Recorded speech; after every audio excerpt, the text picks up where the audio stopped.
이제 우리의 마음과 뜻과 정성을 다해 2023년 신년 비전 새벽기도의 셋째 날을 하나님께 올려드리겠습니다. 다 함께 사도신경으로 우리의 신앙을 고백하겠습니다. 나는 전능하신 아버지 하나님, 천지의 창조주를 믿습니다. 나는 그의 유일하신 아들 우리 주 예수 그리스도를 믿습니다. 그는 성령으로 잉태되어 동정녀 마리아에게서 나시고 본디오 빌라도에게 고난을 받아 십자가에 못 박혀 죽으시고 장사된 지 사흘 만에 죽은 자 가운데서 다시 살아나셨으며 하늘에 오르시어 전능하신 아버지 하나님 우편에 앉아 계시다가 거기로부터 살아있는 자와 죽은 자를 심판하러 오십니다. 나는 성령을 믿으며 거룩한 공교회와 성도의 교제와 죄를 용서받는 것과 몸의 부활과 영생을 믿습니다. 아멘. 찬송 335장입니다.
말씀으로 만물을 창조하시고 그 가운데서 운행하사 어김없이 우리에게 새해를 주신 하나님 아버지, 지난 한 해 많은 일들이 있었음에도 불구하고 여기까지 오게 하신 에베네셀의 하나님을 찬양합니다. 특히 코로나 팬데믹으로 인해 우리의 삶이 위축되었고 우리가 늘 드리던 예배도 온전히 드려지지 못했습니다.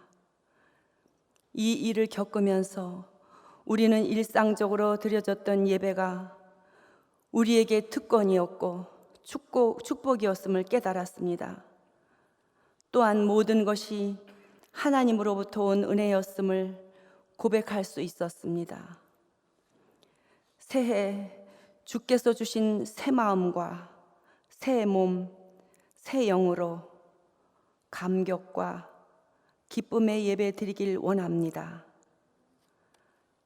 사랑의 하나님, 주신 새해를 신년 비전 새벽 기도회로 시작해 하심을 감사드립니다.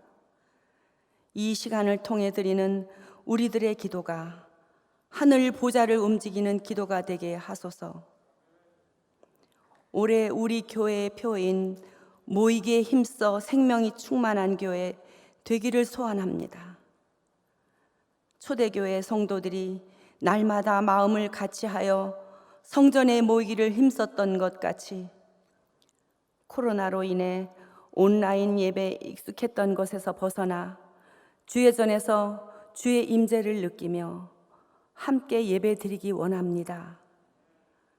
특히 담임 목사님을 중심으로 우리 모두 하나 되어 기도와 말씀의 힘을 얻어 하나님의 군대를 이루는 특세가 될 줄로 믿습니다. 주님, 이 시간 우리 세문안 교회를 위해 기도합니다.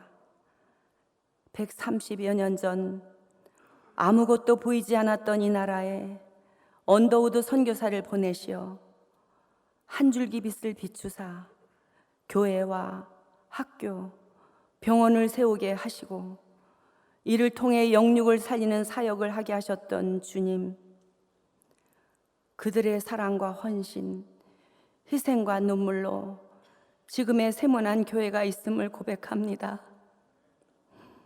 그동안 우리 교회를 이 나라의 어머니 교회로 쓰임받게 하셨지만 돌아보면 많은 부족함을 느끼며 주님 앞에 고개를 숙입니다.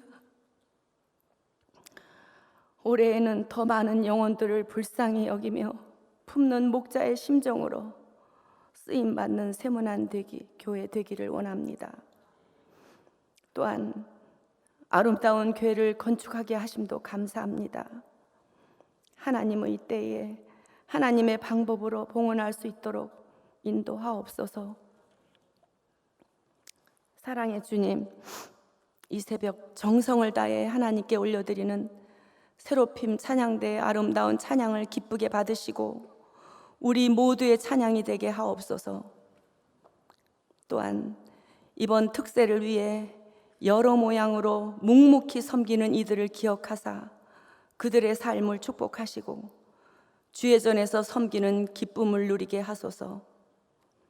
죽기까지 우리를 사랑하신 예수님 이름으로 기도합니다. 아멘.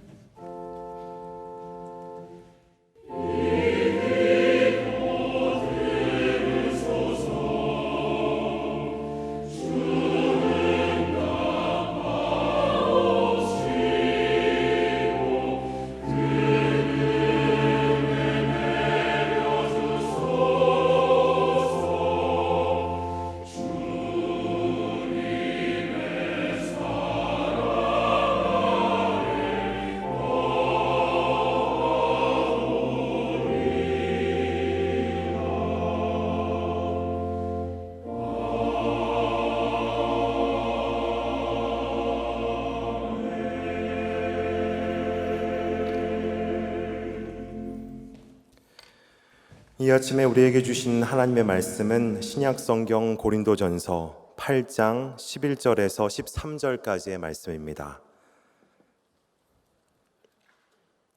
하나님의 말씀을 다 함께 한 목소리로 봉독하겠습니다. 그러면 내 지식으로 그 믿음이 약한 자가 멸망하나니 그는 그리스도께서 위하여 죽으신 형제라. 이같이 너희가 형제에게 죄를 지어 그 약한 양심을 상하게 하는 것이 곧 그리스도에게 죄를 짓는 것이니라. 그러므로 만일 음식이 내 형제를 실족하게 한다면 나는 영원히 고기를 먹지 아니하여 내 형제를 실족하지 않게 하리라. 아멘.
우리 세로핌 찬양대가 올 23년도 우리 주일 2부 예배에 맡아서 신실하게 잘 섬겨주시도록 뜨거운 박수로 격려해 주시기 바랍니다. 네, 감사합니다. 기도하겠습니다. 하나님, 저희들 신년 비전 새벽 기도회 이제 3일째 제단을 주님 앞에 쌓아 올려드립니다. 하루하루 쌓는 저희들의 제단이 하나님의 보좌를 움직이게 하시고 내 인생의 축을 바꾸게 하여 주시며 세문화 함께 주신 하나님의 시대적인 사명을 놀랍게 감당할 수 있는 영적 근력을 키우는 시간 되도록 은혜를 내려 주옵소서. 오늘도 기도하기 없음 함께 말씀 묵상하며 주 앞에 나오거니 주께서 각 심령 속에 들려주시고 가르쳐 주시고 깨우치게 하시고 회개할 것 회개하게 하시며 주님 앞에 더욱 격려받아 새로워지며 기도의 자리로 나아가게 하여 주옵소서. 예수님 이름으로 기도하옵나이다. 아멘. 성도님들, 지금 내 옆에 앉아 계신 분들이 누구신가요? 교인, 사회에서 같이 만나는 사람들보다 조금 좋은 친구, 또 함께 헌신하는 동역자, 이렇게 생각을 하실 것입니다. 근데 사도 바울이 오늘 내 옆에 있는 그리스도인을 대하는 전혀 새로운 관점을 소개를 합니다. 배경부터 보면 그 8장 1절에 우상의 제물에 대하여는 이렇게 얘기가 시작이 됩니다. 배경은 오늘까지도 계속 이어지고 있는 꽤 복잡한 스토리의 한 대목입니다. 고린도 교회는 고린도라는 당시 헬라 세계에서는 최고로 번영하는 항구 도시 중에 하나였었습니다. 당연히 도시 전체에 온갖 다양한 신전이 가득하고요. 그 신전에서 우상을 섬기고 또 짐승을 제물로 바치는 종교 행위가 성행했습니다. 이 신전에 드린 짐승을 갖고 제사를 지낸 후에 제사에 참여한 사람들이 고기를 나눠 먹고 또 남은 것은 시장에다가 갖다 팔았습니다.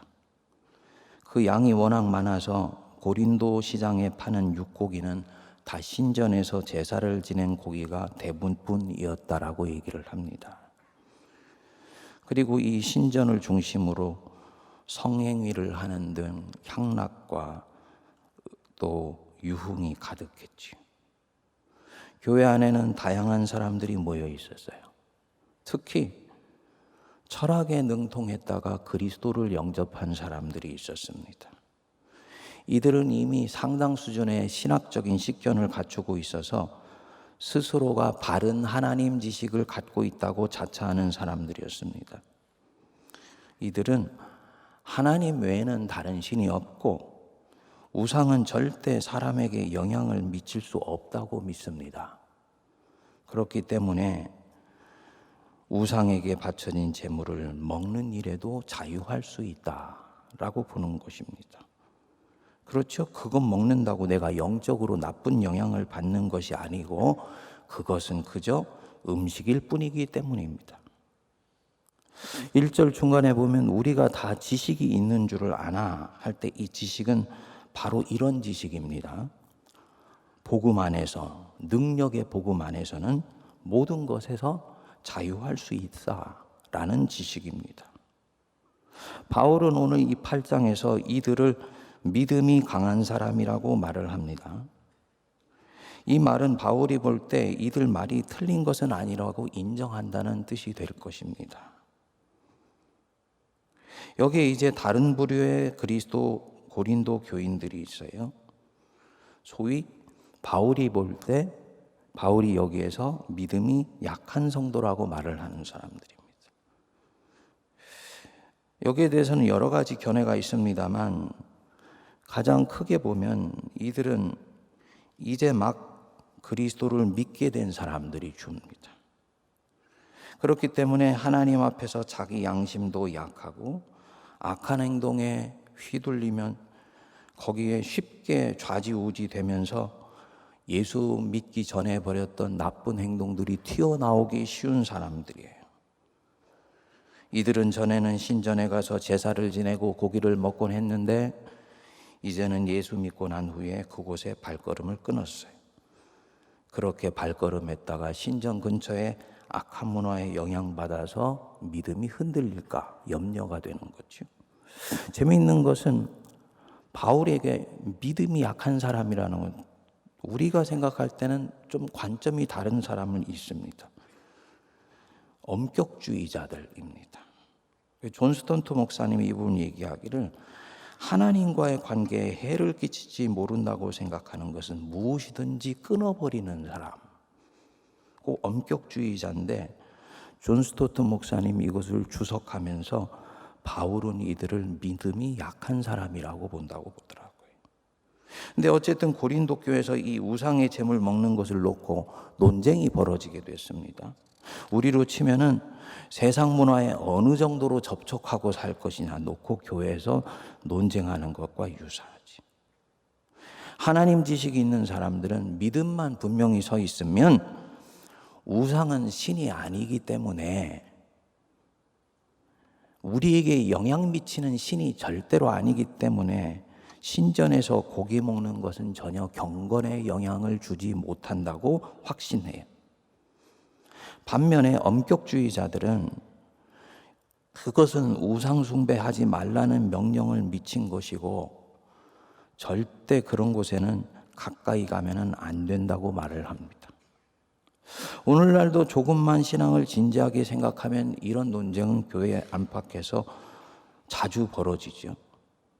옛날에 주일날 영화관에 가도 되는지 안 되는지, 인문학 책을 읽으면 위험한지 아니면 성도에게 유익한 것인지, 교회에서 기타 치고 드럼 치면 되는 것인지 안 되는 것인지 다 이런 종류의 논쟁이었습니다. 근데 바울은 이 하나님 지식이 있다고 생각하는 사람들이 갖고 있는 이 자유로운 성향에도 빠지지 않고 율법적인 엄격주의에도 빠지지 않으면서 이 문제를 다루는 중요한 관점을 오늘 제시를 해줍니다. 저는 성경적 복음주의라고 말을 하고 싶습니다. 1절 그 뒷부분에 보시면 지식은 교만하게 하며 사랑은 덕을 세우나니, 어떤 것이 옳으냐 그르냐는 취사 선택의 문제가 아니다. 어느 것이 진정 하나님을 사랑하는 길이냐, 여기에서 결정된다고 보는 거예요. 여기서 사도 바울이 얘기할 때 사랑은 덕을 세우나니, 이 사랑의 핵심은 사람을 사랑하는 게 아니고요, 하나님을 사랑하는 것입니다. 우리가 자주 놓치기 쉬운 부분입니다. 여러분, 예를 들어서 우리가 뭘 결정할 때 어떤 근거로 내가 그걸 결정할 거를 판단하지요?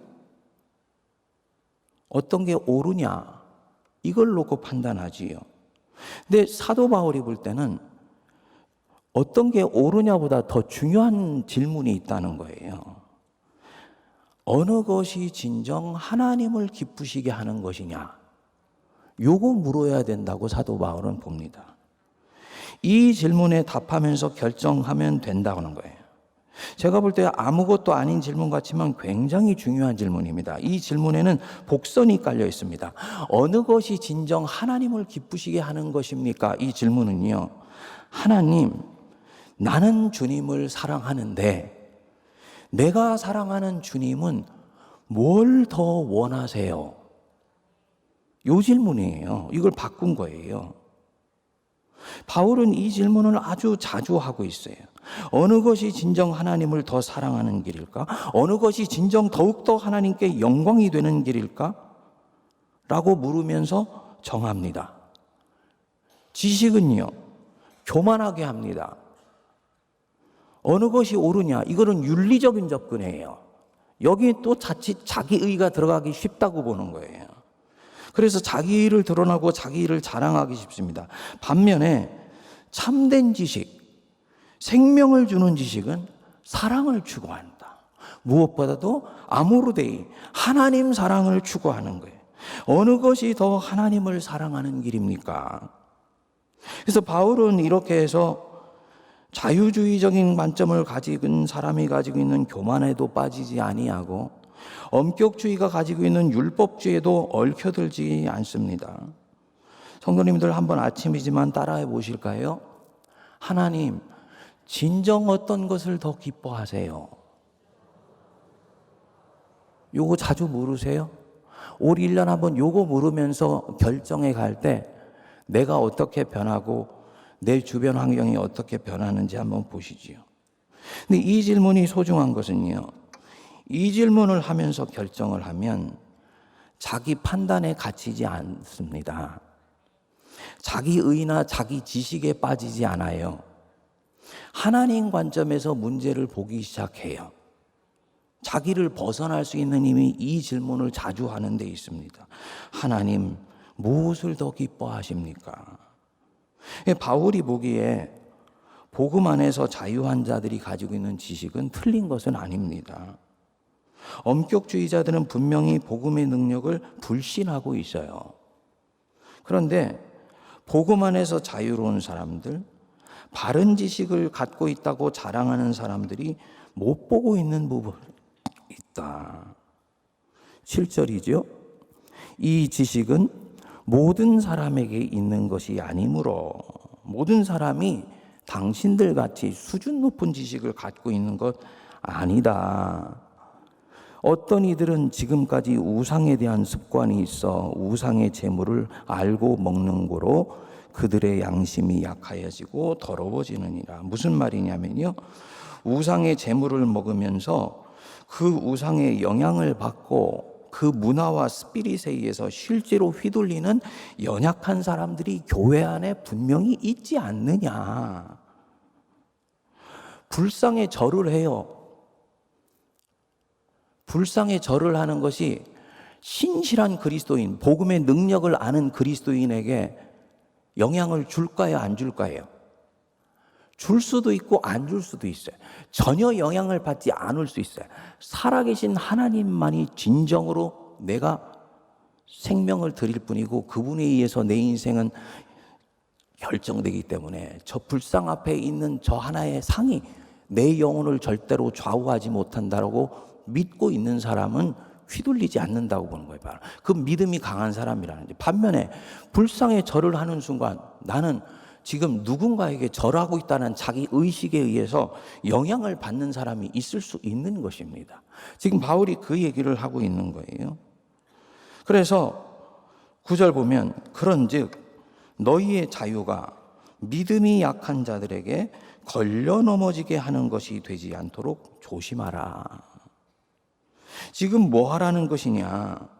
네 지식이나 성향이 네 옆에 있는 사람에게 어떤 영향을 줄 수 있는지를 깊이 생각하고 그들을 먼저 배려해야 된다. 모든 것은 사랑으로 이것을 할지 아닐지를 결정해야 된다. 이 얘기입니다. 내가 진정한 그리스도인이다. 내가 신인류다. 이 말은 이 사람의 삶의 관점은 하나입니다. 어떤 것이 진정 그리스도를 사랑하는 길이냐? 어떤 것이 진정 주님을 따라가는 길이냐? 나는 모든 것에 자유하지만 주님, 나는 내 자유보다 당신을 기쁘시게 하는 것이 더 중요합니다. 당신을 사랑하는 것이 내 자유보다 더 중요합니다. 그렇기 때문에 만일 내 자유가 주님의 마음을 아프게 하는 데 쓰인다면 그건 내가 원하는 것이 아니에요. 이 사람은 그렇기 때문에 자기의 육을 죽입니다. 자기 지식이나 경험을 자랑하는 건 내려놓습니다. 자기가 소중히 여겼던 전통도 상대화할 수 있기 시작합니다. 주님이 뭘 더 원하시는지를 들으려고 할 거예요. 이것은 율법주의와는 길이 전혀 다르죠. 율법주의는 그 계명, 명령의 조항을 쫓아갑니다. 근데 바울은 그 계명을 주신 하나님의 마음을 쫓아가는 거예요. 이 사람이 모든 것에 자유한데요. 자기 안에 소리가 들립니다. 아무개야, 네가 우상의 재물 먹는 것 때문에 믿음이 약한 사람들이 자기들도 먹어도 된다고 생각해서 결국은 신전에 가서 그것 먹다가 그들의 영혼이 피폐화되고 악한 것에 영향받기 시작하면 너 어떻게 하길 원하냐? 너는 믿음이 강해서 영향받지 않지만 너 때문에 그들이 흔들린다면 네가 어떻게 해야 한다고 보냐? 이렇게 믿음이 약한 사람에 대해서 관심이 없는 사람 말할 것입니다. 주님, 그건 그 사람 믿음이 약해서 그런 것이지 제 문제가 아니에요. 그건 그의 문제이지 내 잘못이 아닙니다. 우상에 대해 바른 지식을 갖지 못하고 영향받은 것은 그가 잘못된 것 때문이지 그게 왜 제 잘못입니까? 꼭 누구 같습니까? 아벨을 죽이고 난 뒤에 가인의 모습 같아. 하나님이 아벨 찾으니까 왜 제게 아벨을 찾으십니까? 내가 아우를 지키는 자니까. 이렇게 얘기하는 거예요. 나 위에 모든 사람은 다 타인이에요. 교회에서 내 옆에 있는 사람, 그냥 교인이에요. 동료 그리스도인이에요. 교회 좋은 친구고요. 함께 헌신하면 같이 일하는 동역자입니다. 그 이상도 그 이하도 아닙니다. 현대교회 교인들은 다 서로를 이렇게 만납니다. 그런데 주님이 사도 바울의 입을 통해서 이 사람에게 말씀해요. 11절 보시죠. 그렇게 하면 네 지식으로 그 믿음이 약한 자가 멸망하나니 그는 그리스도께서 위하여 죽으신 형제라. 그가 누구냐? 너를 위하고 네가 사랑하는 그리스도께서 위해서 죽으신 네 형제다. 자신은 하나님 사랑하지 이 사람들하고는 별로 관계 맺고 싶지도 않고 그냥 같이 있는 정도로 충분하다고 생각하는데 그게 아니라는 거지요. 하나님 마음이 완전히 이들에게 가 있는 것입니다. 네 옆에 있는 그가 누구냐? 그는 그냥 교인이 아니야. 그냥 네 영혼의 친구 정도가 아니야. 직장에서 같이 만나서 일하는 정도 조금 더한 동역자가 아니야. 그는 너를 사랑하고 네가 사랑하는 그리스도께서 위하여 죽으신 네 형제야. 그러면 여기서 주님의 마음은 명료하지요. 네가 네 형제를 그렇게 배려하지 않고 함부로 대하면 네가 사랑하는 나 그리스도가 마음이 아프다. 진정 네가 나를 사랑한다면 내가 너만큼이나 사랑하는 네 형제 생각하고 배려해라.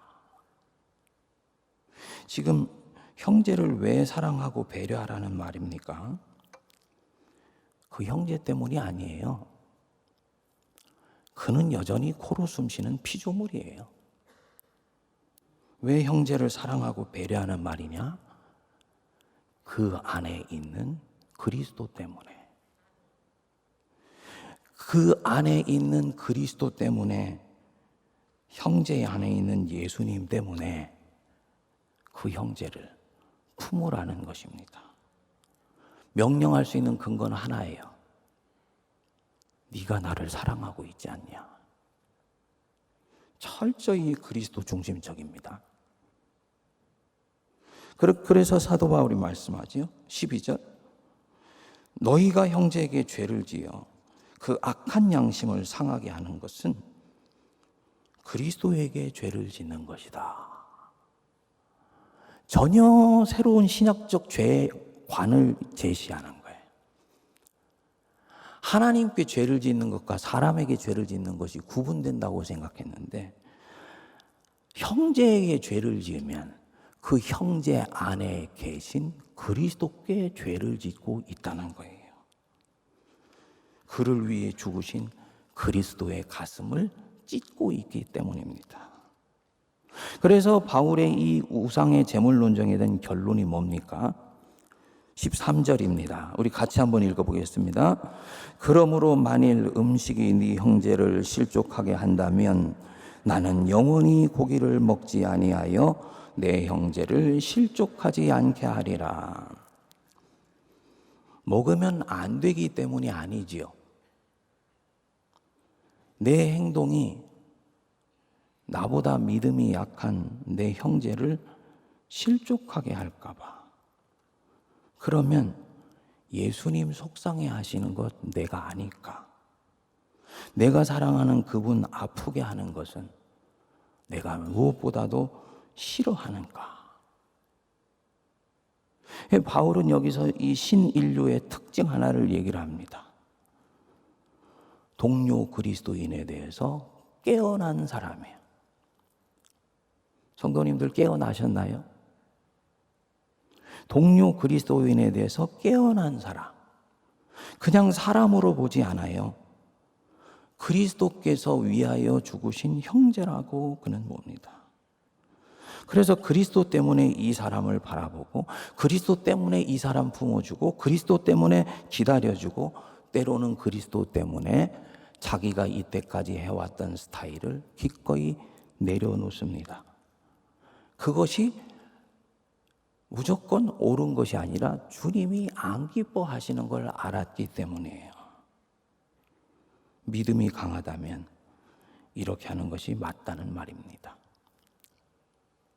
인지하시는지 모르겠습니다만 저는 세문안교에서 설교하기 전까지는 원고를 갖고 있지만 거의 원고를 보지 않고 설교를 했습니다. 원래 원고를 보지 않고 설교하는 스타일이에요. 근데 세문안교에 와서 성도님 한 분에게 피드백을 받게 됐습니다. 제가 한 번씩 쓰는 언어나 단어가 이렇게 가슴을 찌른다는 거예요. 무슨 언어인가 가만히 봤더니 두 가지 종류였어요. 하나는 시장에 사는 사람들이 쓰는 언어. 시장 언어라고 우리 세계에선 얘기를 합니다. 아시는 대로 저는 김진홍 목사님한테 처음 설교를 배웠어요. 그분은 탁월한 설교자세요.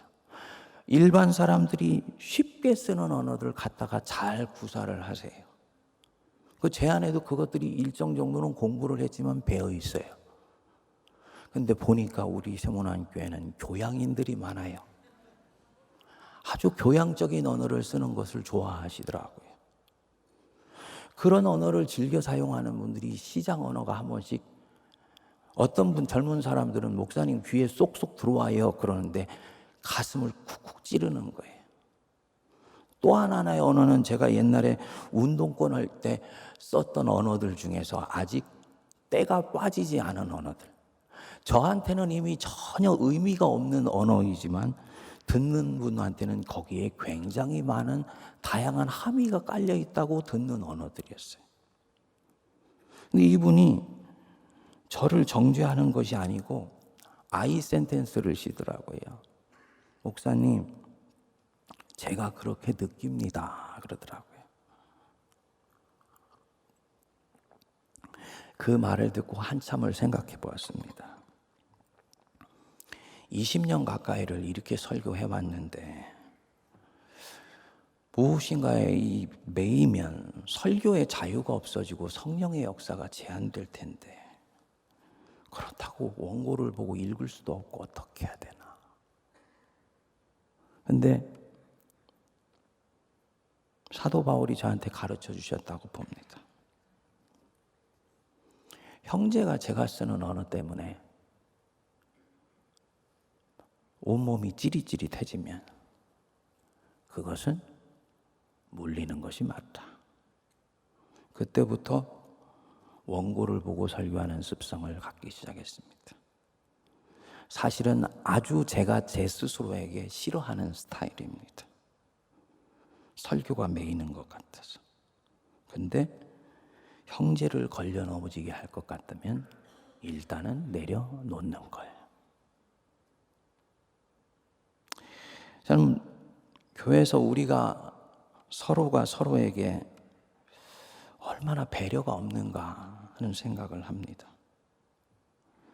자유하다는 빌미로 말을 막 해요.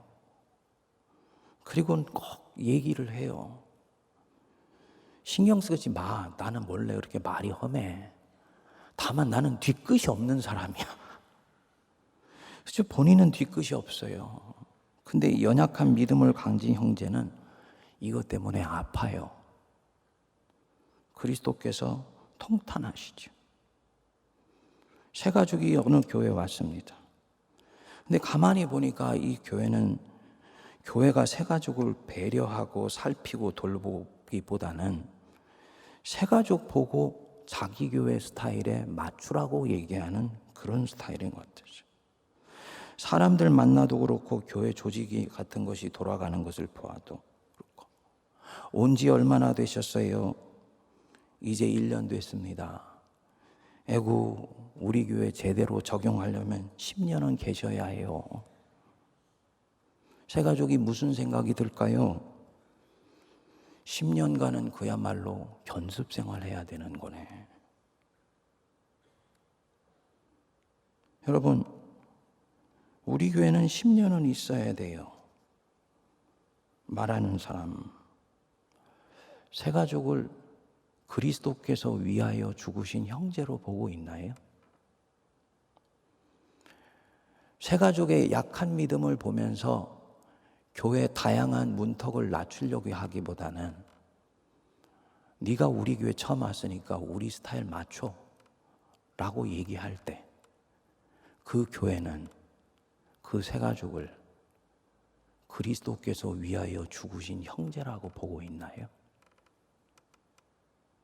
만일에 교회 문화가 이렇게 세팅이 되어 있다면 그것은 우리에게는 스타일이고 문화이고 전통일지 모르지만 바울의 이 표현대로 한다면 그것은 주님께 죄를 짓는 것이다 라는 거죠. 왜냐? 그 믿음이 약한 사람을 실족하게 하여서 그 안에 계신 그리스도가 아프니까. 적어도 어떤 교회가 그리스도를 머리로 한다면 그리스도께서 싫어하시는 것은 절대로 안 하는 교회라고 저는 믿습니다. 이때까지는 부지불식간에 그렇게 해왔지만 이때까지는 그냥 나도 모르게 그냥 언어 툭툭 써왔지만 그래서 형제가 그 언어나 단어를 듣고 온 몸이 찌릿찌릿할 정도는 걸 되는지 어떤지 몰랐지만 알았다면 내려놓는 거지. 알았다면 내 스토리를 내려놓는 거예요. 왜입니까? 내 자존심이 없어서? 내 전통이 소중하지 않기 때문에? 아니에요. 내가 사랑하는 그리스도가 싫어하신다는 거 알았기 때문이에요. 이게 교회예요. 이게 교회예요. 2023년에는 다른 것 말고 우리가 서로가 서로를 보는 이 눈빛을 좀 바꿀 수 있으면 좋겠습니다. 뭐 서로 사랑하자 뭐 이렇게 하기 전에요. 서로를 보는 눈빛을 좀 바꾸자고. 너는 그리스도께서 위하여 죽으신 내 형제다. 이 눈빛으로 보는 훈련을 할 수 있게 되기를 바랍니다. 여태까지 이미지 다 벗어버리고요. 그 사람이 적어도 예수 믿고 거듭난 사람 맞다면 그 사람 안에는 그리스도께서 계시며 그를 위해서 나를 사랑하시는 그리스도께서 죽으실 정도로 주님이 사랑하신다는 걸 믿고 그 그리스도께서 위에 죽으신 형제, 그를 재발견하는 은혜가 임하게 되기를 바랍니다. 함께 기도하겠습니다. 같이 기도할 때 오늘 사도 바울이 보배처럼 우리에게 던져주며 또 창살처럼 우리의 가슴에 내리꼽는 한 구, 그는 그리스도께서 위하여 죽으신 네 형제다. 이 구 하나 붙들고 기도하겠습니다. 하나님, 내 형제, 내 자매 이렇게 볼 수 있도록 제 눈에 비늘 벗겨 주십시오. 제 영안이 열리게 하여 주셔서 예수님, 내가 사랑하는 예수님이 내 형제 자매를 어떻게 보고 계신지가 내게도 느껴지게 하시고 그 주님의 마음과 그 주님의 눈빛으로 내 형제를 대할 수 있도록 이 23년에는 영의 눈이 벗겨지게 하시고 마음의 눈이 깨어지게 하도록 우리 주님께서 역사해 달라고 기도하기를 원합니다. 그래서 우리 세문안교회가 정말 오직 예수님만을 머리로 삼은 교회예요. 예수님 좋아하는 것을 집요하게 추구하고 예수님이 싫어하시는 것은 계속 끊임없이 내려놓게 되어서 예수님이 왕된 그런 교회로 온전히 세워져 가게 해달라고 이 시간에 우리 함께 기도하겠습니다. 다 같이 기도하겠습니다. 하나님 아버지 은혜를 감사합니다. 저희 심령 속에 찾아오셔서 말씀하시고 이끌어 주시고 도와주시는 우리 예수님. 아버지 하나님, 몰랐을 땐 몰랐으나 알았다면 내려놓고 주님의 선하신 손길을 쫓아가는 제가 될 수 있도록 은혜를 내려주시기를 간절히 원합니다. 하나님, 그리스도께서 위하여 죽으신 내 형제, 그리스도께서 위하여 죽으신 내 형제 발견하게 하시고 형제를 향하여 깨어나게 하여 주시고 교인이고 동료이고 친구이고 아버지 하나님이여 세상 사람들이 갖고 있는 그 인간을 대하는 모습이 그대로 우리에게 들어와 있어 은혜를 내려주시고 붙들어 주시고 그리스도께서 위하여 죽으신 내 형제를 발견하는 우리 세문안교회 되게 하시고 이 23년 될 수 있도록 은혜를 내려주시기를 간절히 원합니다. 성령께서 각 심령 속에 찾아와 주시고 말씀하시고 각 심령 속에 역사하여 주옵소서. 통회하고 자복하며 주님과 앞에 나아가는 저희들 될 수 있도록 은혜를 내려 주시옵소서. 주님의 놀라우신 은혜로 저희들 심령 속에 역사하여 주옵소서. 주께서 붙들어 주시고 인도해 주옵소서.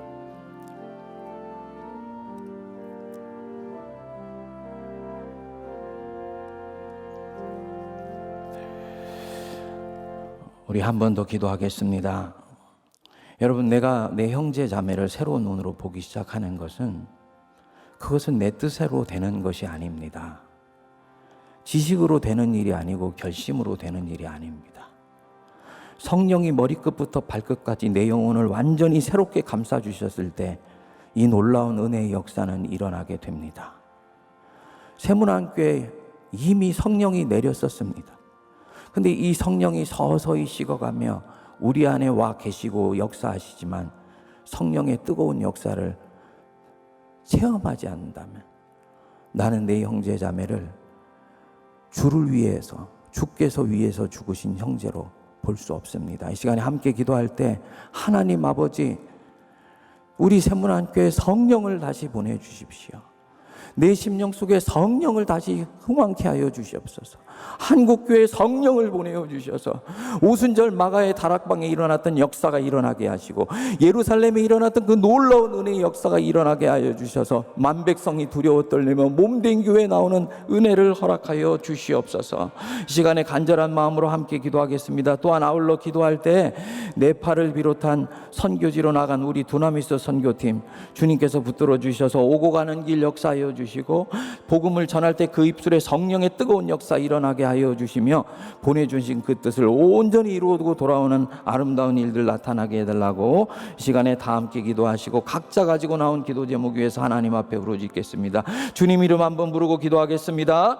주여, 아버지 하나님, 아버지 하나님, 아버지 하나님, 아버지 하나님, 때가 이러니 너희에게 성령을 아버지 주시려고 말씀하셨습니다. 우리 각 심령 속에 성령을 보내주시고 은혜를 내려주시고 답답하며 기갈하며 메마르고 아버지 하나님이여 교만하며 강박한 저희 심령 속에 성령을 보내어 주십시오.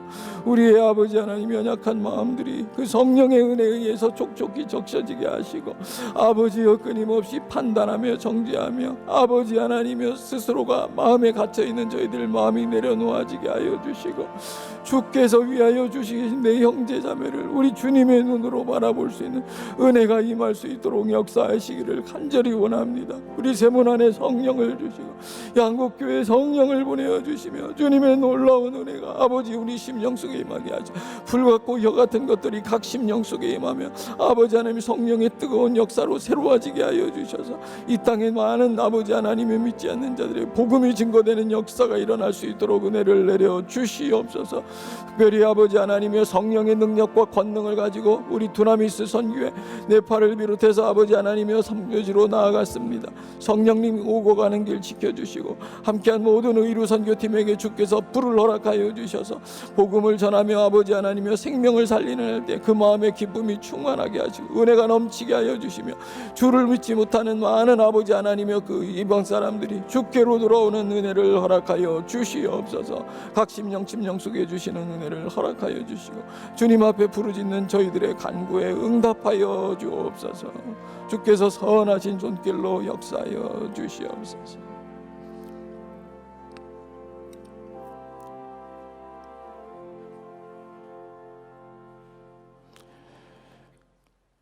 주님, 오늘부터 이 23년이 끝나가는 마지막 날까지 성령님 우리에게 찾아와 주셔서 날마다 우리에게 한 번씩 물어주옵소서.